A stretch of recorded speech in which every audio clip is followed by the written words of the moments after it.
नमस्कार प्रिय विद्यार्थियों।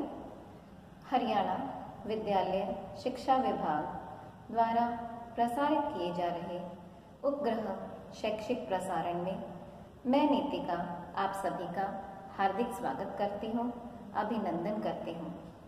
पठन पाठन की इस श्रृंखला में आज हम कक्षा 12वीं की पाठ्य पुस्तक अभिव्यक्ति और माध्यम में संकलित अध्याय विभिन्न माध्यमों के लिए लेखन का अध्ययन करेंगे। विभिन्न माध्यमों के लिए लेखन पर आधारित इस प्रस्तुति को तैयार करवाने में डॉक्टर योगेश वशिष्ठ जी की अहम भूमिका रही है। उन्हीं के कुशल मार्गदर्शन एवं अमूल्य सुझावों के कारण ही आज मैं इस प्रस्तुति को आपके समक्ष लाने में समर्थ हुई हूँ। आइए अब इस प्रस्तुति को आरंभ करते हैं और अध्याय के महत्वपूर्ण बिंदुओं को समझते हैं। तो प्रिय विद्यार्थियों, इस प्रस्तुति के अंत तक आप समझ पाएंगे महत्वपूर्ण जनसंचार माध्यम, मुद्रित माध्यम, श्रव्य माध्यम, इन माध्यमों की खूबियां एवं खामियां, मुद्रित दृश्य श्रव्य माध्यम, इंटरनेट जिसे अंतर्जाल भी कहा जाता है, और उसके अतिरिक्त हिंदी नेट संसार को भी हम पढ़ेंगे। देखिए विद्यार्थियों, विभिन्न जन संचार माध्यमों के लिए लेखन के अलग अलग तरीके होते हैं। अखबार और पत्र पत्रिकाओं में लिखने की शैली अलग होती है, जबकि रेडियो और दूरदर्शन के लिए लिखना एक अलग कला है। जैसे माध्यम अलग है, वैसे ही उनकी आवश्यकताएं भी अलग अलग हैं। विभिन्न माध्यमों में लेखन के लिए इन आवश्यकताओं एवं महत्वपूर्ण बातों को समझना अति आवश्यक है। खबर लिखना बहुत ही रचनात्मक काम हो सकता है, उतना ही रचनात्मक जितना कविता लिखना। दोनों का उद्देश्य मनुष्य को और समाज को ताकत पहुंचाना है। खबर में लेखक तथ्यों को बदल नहीं सकता, पर दो या दो से अधिक तथ्यों के मेल से असलियत को खोल सकता है। ये कथन है सशक्त साहित्यकार और रचनाकार श्री रघुवीर सहाय जी का। अब हम पढ़ते हैं बच्चों प्रमुख जनसंचार माध्यम। जनसंचार माध्यम क्या होते हैं? वे तकनीकी या यांत्रिक माध्यम। जनसंचार माध्यम वे तकनीकी या यांत्रिक माध्यम होते हैं जिनकी सहायता से समाज के विशाल जनसमूह संवाद स्थापित करने, सूचना देने अथवा मनोरंजन आदि का कार्य करते हैं। वैसे तो जनसंचार माध्यमों की बहुत सी विशेषताएं हैं, जैसे जनसंचार माध्यमों के जरिए प्रकाशित या प्रसारित संदेशों की प्रकृति सार्वजनिक होती है। जनसंचार माध्यम अनेक व्यक्तियों के सहयोग से कार्य करते हैं। इन माध्यमों के संचालन के लिए एक औपचारिक संगठन की आवश्यकता होती है, किंतु इन सब विशेषताओं में दो विशेषताएं बहुत महत्वपूर्ण हैं। एक तो यह है कि इनमें फीडबैक यानी कि सूचना या संदेश पाने वाले की प्रतिक्रिया तुरंत ही प्राप्त हो जाती है, और दूसरी, इनमें सूचना के संचारक और उसके प्राप्तकर्ता के बीच सीधा संबंध नहीं होता। तो ये थी जनसंचार माध्यमों की प्रमुख विशेषताएं। आइए अब पहले ये देख लेते हैं कि प्रमुख जनसंचार माध्यम कौन कौन से हैं। प्रमुख जनसंचार माध्यमों में प्रथम है मुद्रित या प्रिंट माध्यम, जैसे कि समाचार पत्र, पत्रिकाएं आदि। द्वितीय श्रव्य माध्यम, जैसे कि रेडियो। दृश्य श्रव्य माध्यम, जिसमें दृश्य भी हो और सुनने की सुविधा भी हो, तो ऐसा माध्यम है दूरदर्शन। और अंतिम है मुद्रित दृश्य श्रव्य माध्यम अर्थात इंटरनेट, जिसे हिंदी में अंतर्जाल भी कहा जाता है। अब हम सर्वप्रथम प्रिंट माध्यम अर्थात मुद्रित माध्यम का अध्ययन करते हैं। प्रिंट अर्थात मुद्रित माध्यम जनसंचार के आधुनिक माध्यमों में सर्वाधिक प्राचीन है। आधुनिक युग की शुरुआत मुद्रण अर्थात छपाई के आविष्कार से हुई। मुद्रण की शुरुआत वैसे तो चीन से हुई, किंतु आज हम जिस छापे खाने को देखते हैं इसके आविष्कार का श्रेय जर्मनी के गुटेनबर्ग को जाता है। प्रेस के आविष्कार ने दुनिया की तस्वीर ही बदल दी। यूरोप में पुनर्जागरण अर्थात रेनेसां की शुरुआत में छापे खाने की अहम भूमिका रही। भारत में पहला छापाखाना सन 1556 ईस्वी में गोवा में खुला। इसे ईसाई मिशनरियों ने धर्म प्रचार की पुस्तकें छापने के लिए खोला था। तब से अब तक मुद्रण की तकनीक में बहुत से सकारात्मक परिवर्तन हुए हैं और मुद्रित माध्यमों का बहुत विस्तार भी हुआ है। मुद्रित माध्यमों के अंतर्गत अखबार, पत्र, पत्रिकाएं, पुस्तकें अर्थात जितनी भी प्रकाशित आप चीज़ें देखते हैं वो सब आती हैं। दैनिक युग में इनका बहुत अधिक महत्व है। प्रिय विद्यार्थियों, मुद्रित माध्यम समाज के पढ़े लिखे वर्ग हेतु एक माध्यम है, इसलिए इसमें लेखन हेतु बहुत सी बातों का ध्यान रखना अति आवश्यक है।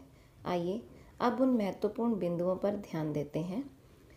लेखन में भाषा, व्याकरण, वर्तनी एवं शैली का ध्यान रखना आवश्यक है। लेखन हेतु प्रचलित भाषा का प्रयोग ही किया जाना चाहिए। लेखन एवं प्रकाशन के बीच गलतियां एवं अशुद्धियों को शुद्ध करके ही प्रकाशित किया जाए। समय सीमा एवं निर्धारित स्थान के अनुसार ही लेख होना चाहिए।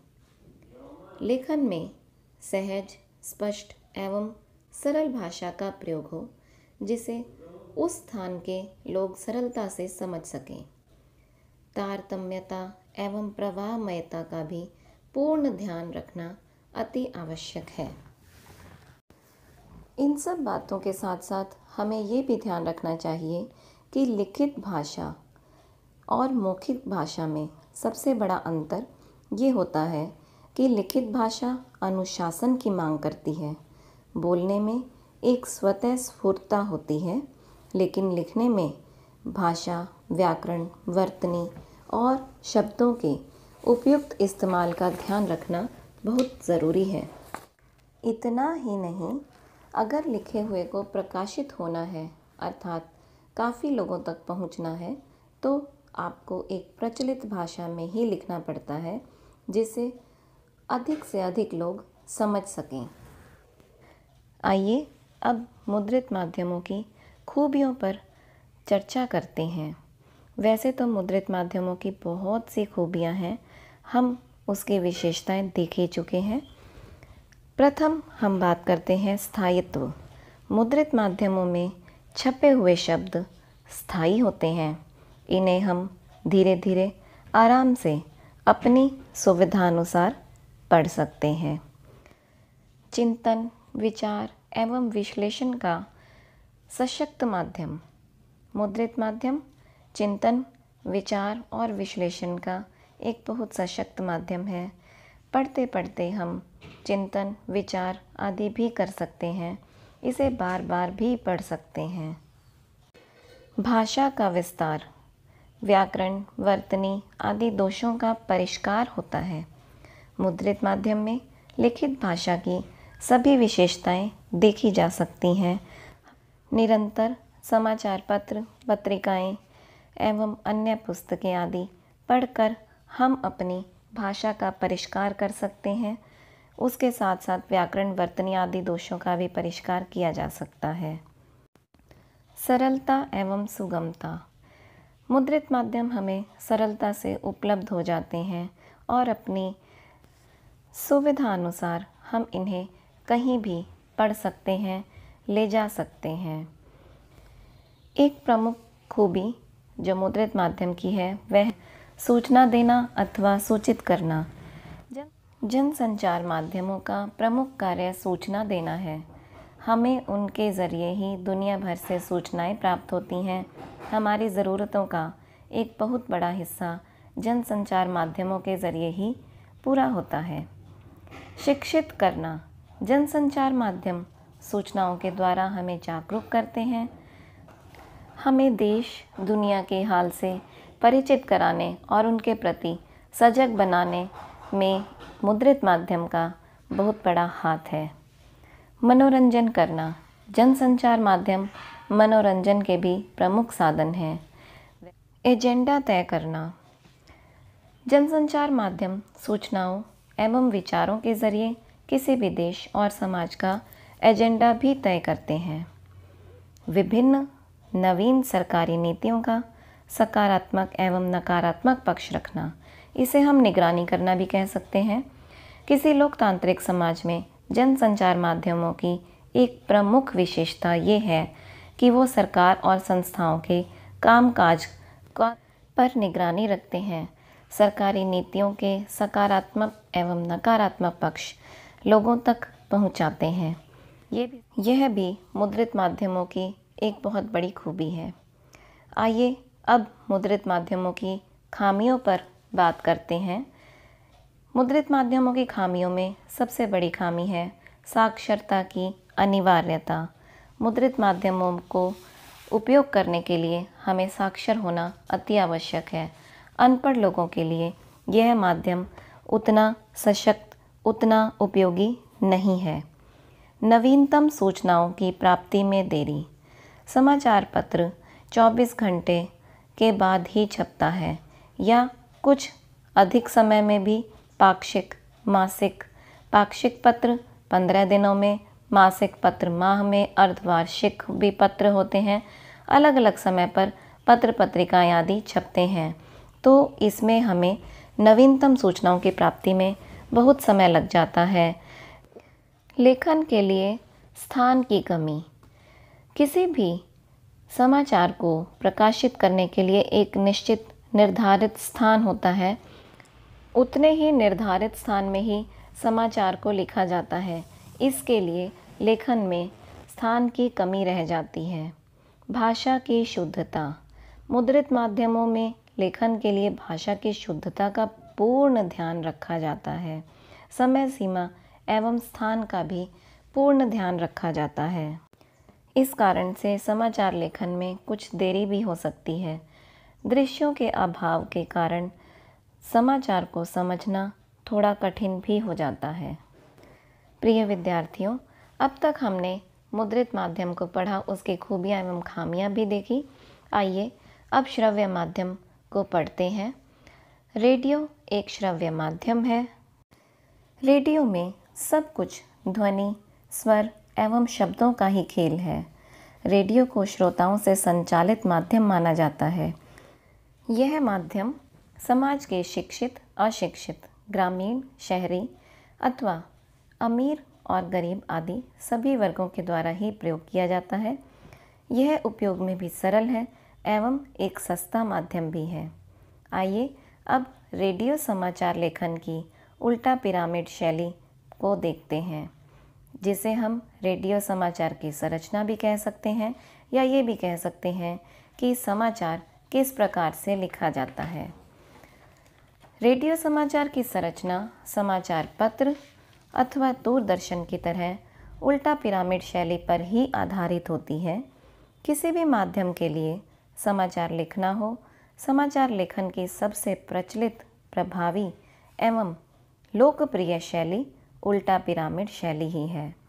सभी तरह के जनसंचार माध्यम जैसे कि मुद्रित माध्यम, श्रव्य माध्यम, दृश्य श्रव्य माध्यम आदि में सर्वाधिक समाचार इसी शैली में ही लिखे जाते हैं।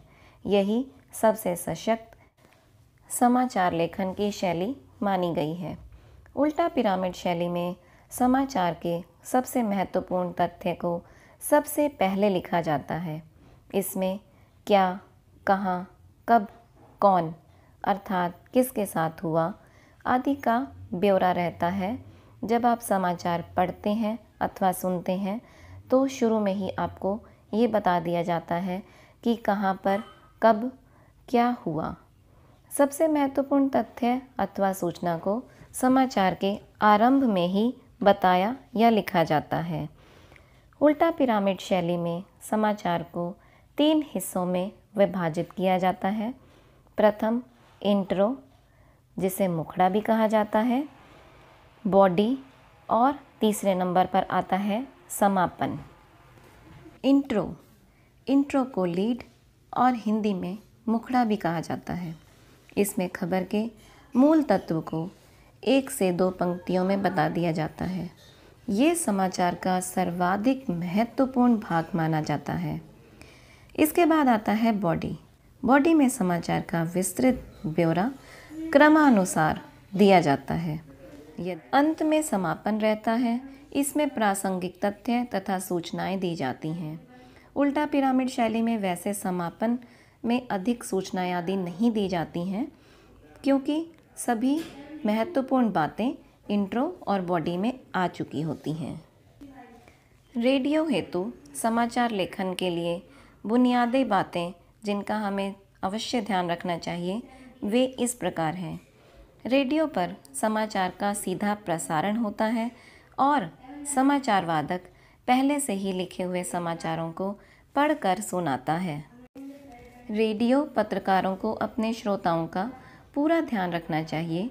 इसका कारण यह है कि समाचार पत्र के पाठकों को ये सुविधा रहती है कि वे अपनी पसंद एवं इच्छा से कभी भी और कहीं भी उसे पढ़ सकते हैं। यदि किसी समाचार लेख अथवा फीचर को पढ़ते हुए उन्हें कोई बात समझ नहीं आ रही है तो वे उसे दोबारा से पढ़ सकते हैं अथवा किसी शब्द का अर्थ वे शब्दकोश में भी देख सकते हैं या किसी से पूछ भी सकते हैं। किंतु रेडियो के श्रोताओं को ये सुविधा उपलब्ध नहीं रहती है। वे समाचार पत्र की तरह रेडियो समाचार बुलेटिन को कभी भी और कहीं भी नहीं सुन सकते हैं। उन्हें बुलेटिन के प्रसारण समय का इंतज़ार करना पड़ता है और फिर शुरू से अंत तक बारी बारी से एक के बाद दूसरा समाचार सुनना पड़ता है। इस बीच में इधर उधर भी नहीं जाया जा सकता और न ही उसके पास किसी गूढ़ शब्द अथवा वाक्यांश के आने पर किसी शब्दकोश का सहारा लेने का समय रहता है, क्योंकि यदि वह किसी शब्द का अर्थ शब्दकोश में देखने लगेगा तो इतने में तो समाचार ही समाप्त हो जाएगा। रेडियो के लिए समाचार लिखते समय इन बातों का अवश्य ही ध्यान रखना चाहिए। साफ सुथरी टाइप्ड कॉपी होनी चाहिए। रेडियो के लिए जो समाचार लिखे जाते हैं वे साफ सुथरे कागज़ पर टाइप किए गए हों। इनमें समाचार के दोनों ओर पर्याप्त हाशिया अर्थात स्थान छोड़ा गया हो। एक पंक्ति में अधिकतम 12 से 13 शब्द ही लिखे गए हों। पंक्तियों के बीच में पर्याप्त स्थान, इसे ट्रिपल स्पेस कहा जाता है, दिया गया हो। किसी भी पंक्ति में कोई शब्द विभाजित न हो और प्रत्येक पृष्ठ के अंत में वाक्य पूरा हो गया हो, वाक्य पृष्ठ के आगे तक न जाए। कठिन अक्षर एवं संयुक्त अक्षर का प्रयोग न किया जाए तो बेहतर है, किंतु यदि किया भी जाए तो उन्हें विभाजित करके लिखना सरल रहता है। अंकों का प्रयोग पूर्णांक के रूप में ही किया जाए। चिन्हों का प्रयोग पूर्णतया वर्जित है। प्रचलित चिन्हों को बोलकर बताया जाना चाहिए। रुपए, डॉलर आदि चिन्हों को बोलकर बताया जाए। रेडियो के श्रोता हमेशा आज के समय में ही रहता है, अतः रेडियो समाचार में दिनांक देने की अपेक्षा आज, कल, अगले सप्ताह, पिछले सप्ताह आदि इस प्रकार के शब्दों का प्रयोग किया जाए। इन सभी बातों का ध्यान रखकर ही रेडियो के लिए अच्छा समाचार लिखा जा सकता है। श्रव्य माध्यम रेडियो की खूबियाँ देखें तो इस माध्यम का प्रयोग पिछड़े वर्ग के क्षेत्र के लोग भी कर सकते हैं। ये इसकी सबसे बड़ी खूबी है कि भौगोलिक बाधाओं जैसे कि पर्वत, जंगल आदि के कारण समाज से जो अलग हैं वो भी इस माध्यम का अच्छे से उपयोग कर सकते हैं। इसमें ताज़ा घटनाओं, सूचनाओं आदि को उसी समय प्रसारित किया जा सकता है और उस सूचना को जन जन तक पहुंचाया जा सकता है। एक और इसका बहुत अच्छा लाभ है कि इसका प्रयोग निरक्षर या अशिक्षित व्यक्ति भी समस्त जानकारियाँ प्राप्त करने हेतु कर सकता है। इस माध्यम के द्वारा प्राकृतिक आपदाओं की जानकारी समय से पहले ही लोगों को दी जा सकती है, जिससे उनकी जान माल की होने वाली हानि को बचाया जा सकता है। रेडियो एक सस्ता एवं सशक्त माध्यम है, अतः निर्धन व्यक्ति भी इसका प्रयोग कर सकता है। ये सभी खूबियाँ होते हुए भी रेडियो की कुछ खामियाँ भी हैं, हमें उन्हें भी समझना चाहिए। सबसे पहली तो ये कि इससे सूचना प्राप्त करने के लिए प्राप्तकर्ता को निश्चित समय पर सचेत होकर सुनना पड़ता है। इसमें सूचना को अपनी सुविधा अथवा समय के अनुसार बार बार नहीं सुना जा सकता, जैसे कि मुद्रित माध्यम में ऐसा किया जा सकता है। हम उसे कहीं भी किसी भी समय और कितनी भी बार पढ़ सकते हैं जब हम चाहें अपनी इच्छा अनुसार, किंतु इसमें निर्धारित समय पर हमें वह सूचना लेने के लिए रेडियो को पूर्णतया सचेत होकर सुनना पड़ता है। एक और खामी भी है प्यारे बच्चों कि इसमें घटनाओं, सूचनाओं आदि का संक्षिप्त विवरण ही होता है। किसी भी प्रकार के व्यवधान अथवा बाधा, जैसे कि अचानक से शोर हो जाना, बिजली का चले जाना या किसी का बीच में बोल पड़ना आदि के कारण प्राप्त समाचार, सूचना आदि को ग्रहण करने में परेशानी हो सकती है। एक अन्य समस्या यह है कि इससे केवल महत्वपूर्ण घटनाओं या सूचनाओं आदि की ही जानकारी प्राप्त होती है और दृश्य की अनुपलब्धता के कारण कभी कभी समाचार को समझने में कुछ कठिनाई भी आती है।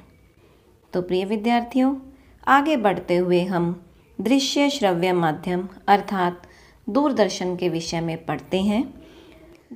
दूरदर्शन एक लोकप्रिय माध्यम है। टीवी अर्थात टेलीविज़न अर्थात दूरदर्शन देखने और सुनने का माध्यम है। और जैसे कि हमारा विषय है विभिन्न माध्यमों के लिए लेखन, तो दूरदर्शन हेतु समाचार अथवा आलेख आदि लिखते समय बहुत सी बातों का ध्यान रखना अति आवश्यक है। खास बात के लिए यह है कि आपके शब्द पर्दे पर दिखने वाले दृश्य के अनुकूल हों। अभी तक हमने मुद्रित माध्यम और रेडियो यानी कि श्रव्य माध्यम के लिए लेखन के शर्तों के विषय में पढ़ा है, किंतु टेलीविज़न लेखन इन दोनों माध्यमों से ही काफ़ी अलग है। इसमें कम से कम शब्दों में ज़्यादा से ज़्यादा खबर बताने की कला का इस्तेमाल होता है। दूरदर्शन के लिए समाचार लिखने की बुनियादी शर्त है दृश्य के साथ लेखन। दृश्य अर्थात कैमरे से लिए गए शॉट्स, इनके आधार पर समाचार बुने जाते हैं। यदि दृश्य आसमान का है तो आसमान पर ही बात लिखी जानी चाहिए, ज़मीन पर नहीं। और यदि दृश्य आग का दिखाया जा रहा है तो जिक्र भी आग का ही होना चाहिए। दूरदर्शन के लिए लेखन के कई तरीके होते हैं। दूरदर्शन पर समाचार पेश करने के तरीकों में लगातार सकारात्मक परिवर्तन हो रहे हैं। इसे लिखने के तरीके भी लगातार बदल रहे हैं। इसे समझने के लिए ये ज़रूरी है कि हम टीवी पर दिखाई जाने वाली खबरों के प्रचलित ढांचे या फॉर्मेट को समझें। टीवी खबरों के विभिन्न चरण। किसी भी टीवी चैनल पर खबर देने का मूल आधार वही होता है जो मुद्रित या रेडियो पत्रकारिता के क्षेत्र में चल रहा है, अर्थात सबसे पहले सूचना देना कि कहाँ, कब, क्या हुआ। टीवी में भी ये सूचनाएं कई चरणों से होकर दर्शकों के पास पहुंचती हैं। ये चरण हैं फ्लैश या breaking news, dry anchor, phone in, anchor visual, anchor bite, live एवं अंत में एंकर पैकेज। फ्लैश या ब्रेकिंग न्यूज़ तत्कालीन घटित वह महत्वपूर्ण समाचार जो बहुत कम शब्दों में दर्शकों तक तत्काल पहुंचाई जाती है। उसे फ्लैश या ब्रेकिंग न्यूज़ कहते हैं। उसके बाद बात आती है ड्राई एंकर। इसमें एंकर के द्वारा दर्शकों को ये स्पष्ट किया जाता है कि कब, कहाँ, कैसे और क्या हुआ। जब तक समाचार के दृश्य स्टूडियो तक नहीं पहुंचते, तब तक एंकर ही संवाददाता से प्राप्त हो चुकी जानकारियों को दर्शकों तक पहुंचाता है। तीसरे नंबर पर है फ़ोन इन। ड्राई एंकर के बाद फ़ोन इन के द्वारा दर्शकों तक समाचार को विस्तार पूर्वक पहुंचाया जाता है। संवाददाता घटना के स्थान पर होता है और वहीं से फ़ोन के द्वारा संपूर्ण जानकारी पहुंचाता है। इसके बाद का चरण है एंकर विजुअल। जिस समय संवाददाता को घटना से संबंधित दृश्य मिल जाते हैं, तब उन दृश्यों को आधार बनाकर खबर लिखी जाती है। एंकर उस खबर को पढ़कर दर्शकों को सुनाता है।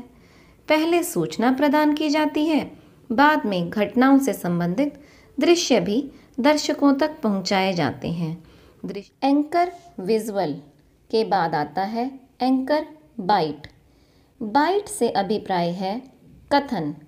दूरदर्शन पर दिखाई जाने वाले किसी भी समाचार को पुष्ट करने के लिए घटना के दृश्य दिखाए जाते हैं, ताकि समाचार की प्रामाणिकता सिद्ध हो सके। किसी घटना की सूचना देने और उसके दृश्य दिखाने के साथ ही इस घटना के बारे में प्रत्यक्षदर्शियों या संबंधित व्यक्तियों का कथन दिखा और सुनाकर खबर को प्रामाणिकता प्रदान की जाती है। अगला चरण है लाइव। लाइव अर्थात किसी खबर का घटनास्थल से सीधा प्रसारण। सभी टीवी चैनल ऐसी ही कोशिश करते हैं कि जिससे किसी बड़ी घटना के दृश्य तत्काल दर्शकों तक सीधे पहुंचाए जा सकें। इसके लिए मौके पर मौजूद रिपोर्टर और कैमरामैन ओबी वैन के ज़रिए घटना के बारे में सीधे दर्शकों को दिखाते और बताते हैं। टीवी खबरों के विभिन्न चरण में अंतिम आता है एंकर पैकेज।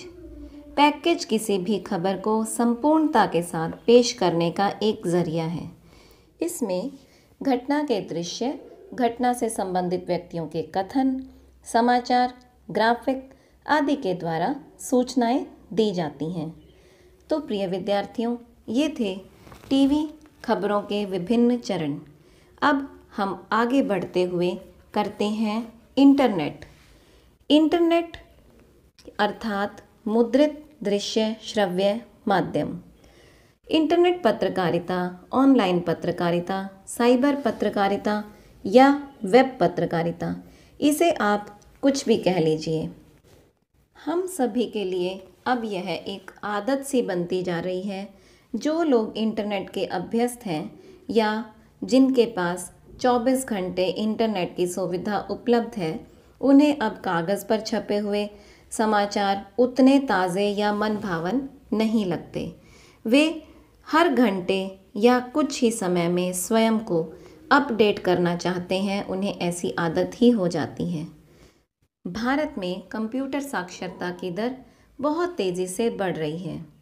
इंटरनेट का प्रयोग भी प्रति वर्ष बहुत बढ़ता ही जा रहा है। इसकी वजह यह है कि इंटरनेट पर आप एक ही झटके में बहुत सारी खबरें देख सकते हैं, पढ़ सकते हैं, दुनिया भर की चर्चाओं परिचर्चाओं में शरीक हो सकते हैं और अखबारों की पुरानी फाइलें खंगाल सकते हैं। अर्थात पहले कुछ वर्ष पुराना समाचार प्राप्त करने के लिए हमें पुस्तकालय में जाकर उस समय की अखबारों को खंगालना पड़ता था, किंतु इंटरनेट पर कुछ ही मिनटों में ये काम बड़ी सरलता से घर पर बैठे या कहीं पर भी हो सकता है। इंटरनेट केवल एक टूल अर्थात औजार है, जिसे सूचना, मनोरंजन, ज्ञान और व्यक्तिगत या सार्वजनिक संवादों के आदान प्रदान के लिए इस्तेमाल किया जा सकता है। इंटरनेट पर पत्रकारिता के भी दो रूप हैं। पहला तो इंटरनेट का एक माध्यम या औजार के तौर पर इस्तेमाल, अर्थात खबरों के संप्रेषण के लिए इंटरनेट का प्रयोग। और दूसरा, रिपोर्टर अपनी खबर को एक जगह से दूसरी जगह तक ईमेल के ज़रिए भेजने और समाचारों के संकलन, समाचारों के सत्यापन और पुष्टिकरण में भी इसका इस्तेमाल करता है। इन सब के अतिरिक्त और भी बहुत से फ़ायदे हम इंटरनेट से ले सकते हैं। रिसर्च जैसे कि शोध का काम तो इंटरनेट ने बहुत ही सरल कर दिया है।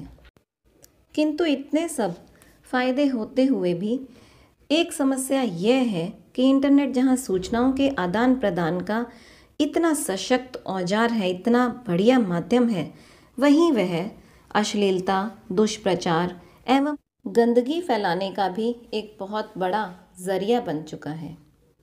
आइए अब पढ़ते हैं इंटरनेट पत्रकारिता का इतिहास। इंटरनेट पत्रकारिता का विश्व स्तर पर तीसरा दौर चल रहा है।